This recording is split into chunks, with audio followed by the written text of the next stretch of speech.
Hello people, you're welcome to ProUp Masterclass. My name is Tola T.A. Alabi. And in today's class, I'm going to be talking about you. You, the human being. I was about to write a tweet just now, but I just thought, before writing the tweet, I probably should express my thoughts through this podcast and maybe go into more depth on my thoughts. Now,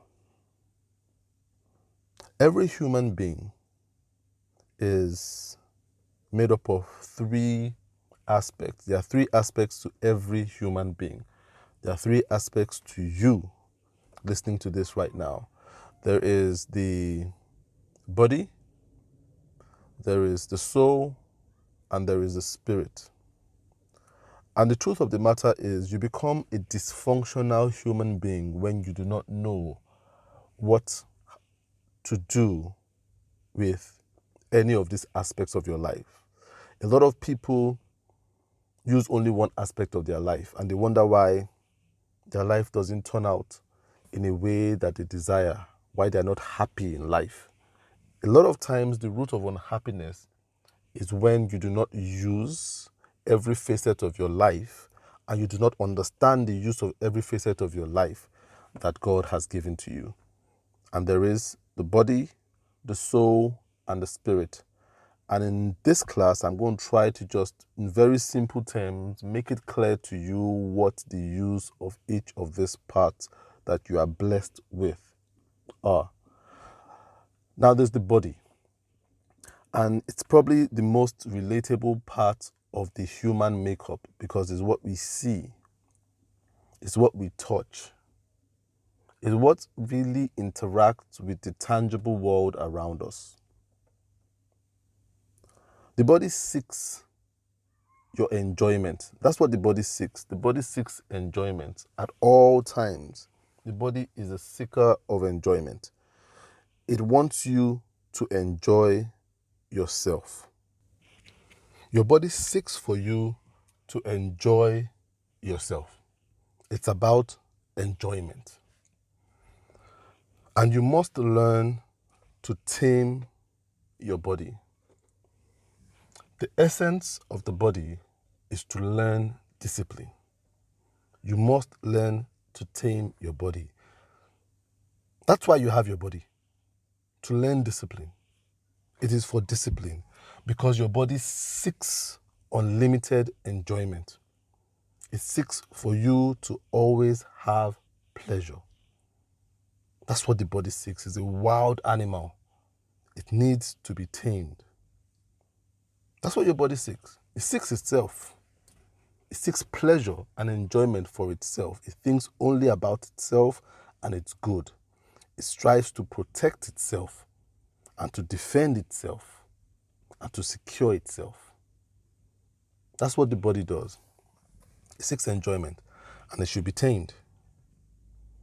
Then there's the soul. It's the less tangible part of you, but a very significant part of you also. Your soul seeks fulfillment. It seeks fulfillment. It seeks higher, deeper, more noble things, more important things. But it's incredible how a lot of people ignore the soul, are not even conscious of it. The only time we talk about the soul is when someone passes away and we say, may their soul rest in peace. And I kind of wonder when people say someone's soul should rest in peace, and I wonder how much work the soul did while it was on earth. Does it really deserve rest? So we don't really know what we say. We say a person's soul should rest in peace because while on earth, the soul should express. But a lot of people do not express their soul. And it's the most important thing to express because it seeks fulfillment. It seeks deeper, higher, more meaningful things than the body. It seeks the good of others over self. It seeks meaningful relationships and connections. Your soul seeks to give. Your body seeks to get. And that's why they are always in conflict. The soul seeks fulfillment, and it should be prioritized. Unfortunately, a lot of people do not prioritize their soul, and that's why they never have meaning in their life.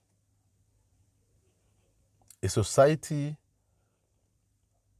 that seeks what the body wants over and above every other thing would always be an unhappy society. Even though it seems on the outside like they are enjoying life, there will be deep unhappiness. And that's why you go to some societies, you realize they have everything to enjoy life, but then you realize the suicide rate is so high, the depression rate is so high. And that's because in those societies, they have mortgaged their souls.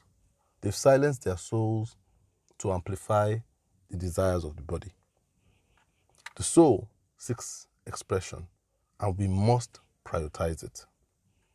Then there's the final part of the body, or of the human being, and it's the spirit. And the spirit is also a very important part of the human makeup. The spirit is the teacher. The spirit seeks to instruct. It seeks to instruct and to improve our lives. The spirit always seeks improvement. So the spirit is a guide. Now, the thing about the soul, which I said, it seeks fulfillment. The soul on its own doesn't know what is fulfilling. Doesn't know. It knows there's something deeper, there's something higher, there's something better, there's something more meaningful. But on its own, it cannot find it. And that's why the spirit is very important. The spirit is needed to instruct the soul on what to do. The spirit is needed to instruct the soul on what is meaningful, what is deeper, what is higher. The soul itself cannot find it. The spirit is connected to higher information, to a higher source. The spirit is connected to God. And that's why I meet some people who have learned to tame their body. They've learned to understand that there is a soul that seeks fulfillment, and there are deeper, more nobler things to do, but they don't get to do it because they are not spiritual. And that's why spirituality is a key aspect of life. Spirituality is not religion. Spirituality is life. It is not a compartment in life. It is life. And that's why every aspect of life is spiritual. You see, when you are not spiritual, your soul gropes for meaning. It gropes for it. It knows that I should be doing something more fulfilling, but it doesn't know how to do it. It needs a teacher. It needs instruction. And when we do not have a clear connection with the spirit, our soul doesn't have a clear connection with the spirit as a GPS, it tries to think of noble things to do itself, and it fails at doing it. And that's why you might realize that some people, they realize that they should be doing something more meaningful with their life. They don't want to live their life in a way whereby it seems like they are living for themselves anymore, living for their body. So they try to key into what their soul is meant to be doing. But they don't have a spiritual relationship with God, no spiritual connection. So they try to look for a good activity. And some of them get into taking care of animals. They get a dog and they pour all their love into their dog, into their cat, into their rabbit, you understand? They pour all the love into an animal. In the end, they feel like they're pouring out love, but in the end, it's not bringing the fulfillment that they desire in life. There is no fulfillment that comes out of it, because the truth is that there's no spiritual instruction to how to find that fulfillment. It's when we are connected to God through prayer or through reading His Word that we know the activity that will bring us fulfillment, that will bring our souls fulfillment. It's in every area of life. In relationships too, the body, soul, and spirit come into play. Some people get into relationship just based on what they see from the opposite sex. Oh, he has a good body, she has a good body, she's attractive, she has this, he has this, he has a muscular body, she has a curvaceous body, and they go into relationships for that reason. But we all know that those relationships don't work. Even though you might enjoy some sexual pleasure, you realize that those things never sustain a relationship. And then you see people try to move on to something deeper in finding someone to go into a relationship with. And that's when they seek what we call a soulmate. And that's why we all need a soulmate, someone with whom you connect, someone with whom you feel fulfilled. That's why we seek a soulmate. But then some people find their soulmate, but they don't even know what to do with their soulmate. They don't know how to appreciate their soulmate. They don't know how to treat their partner. They don't know how to speak to them. They know that I'm meant to be with this person, but they don't know how to care for them. And that's where spirituality comes in, where God instructs you about how to deal or how to love your partner, how to love this soulmate, how to bring out the best in this relationship. So some people are meant to be together. They know they're meant to be together, but they don't know what they're meant to be doing together. You understand? There's no fulfillment coming out of it, but they know that I connect with this person. But that's where you need spiritual instruction, and that's what the Spirit does. The Spirit seeks to instruct and improve. And that's why when you have your soulmate and the Spirit instructs you, you always have a relationship that keeps improving and gets better like fine wine. It's every area of life. Even in work. There are a lot of people that go into a job and they seek only a job that allows them to enjoy themselves. So they're like, in making a decision about a job, what they think about is, how much am I getting paid? When I get my salary, I can get a better car. This job comes with a good house, comes with travel allowances, allows me to travel the world. You know, they think only of what they would enjoy from the job. They think of the perks of the job. Those are good, but we all know that perks expire after a while. You might go to a job today and you have some certain perks in this job, and just give it a year. You are tired of those perks. They become commonplace. That salary that seems so good seems so little after a while. That opportunity to travel seems so inconveniencing after a while. That big house seems so small after a while. You know, and that's why, even in seeking a job, you must seek of the job that allows you to fulfill that which your soul yearns for. So people that think, oh, I need to be doing a job that allows me to have impact on people's lives. But then a lot of people cannot identify these jobs. They just know, I don't like this job I'm in. I should be doing something better with my life. That's your soul screaming out and trying to tame your body. But a lot of people can't do it because they don't have a spiritual connection to tell them the exact job they should be doing. That's how these three aspects work together. One is meant to build in you a sense of discipline. One is meant to build in you a sense of identifying fulfillment. And one is meant to build in you a sense of direction.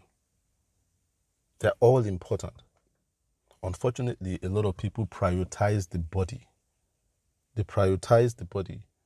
And because of that, they live lives of enjoyment, but lives that never fulfilling and never improving. And that is not how life should be. Life should always be fulfilling, improving, and sometimes enjoyment. Not every time. In fact, enjoyment of life is in the fulfillment and in the improvement of life. I'll try to give an example here. An experience I had. You see, when my wife gave birth to our first kid, it was a very, very hard experience. For anybody that's had a newborn, one of the first things you might lose, depending on the nature of your child, is your sleep. Because a lot of newborns don't sleep at night. My first child didn't sleep at night a lot. She cried a lot at night. It made it very, very hard the next day going to work. It was so stressful.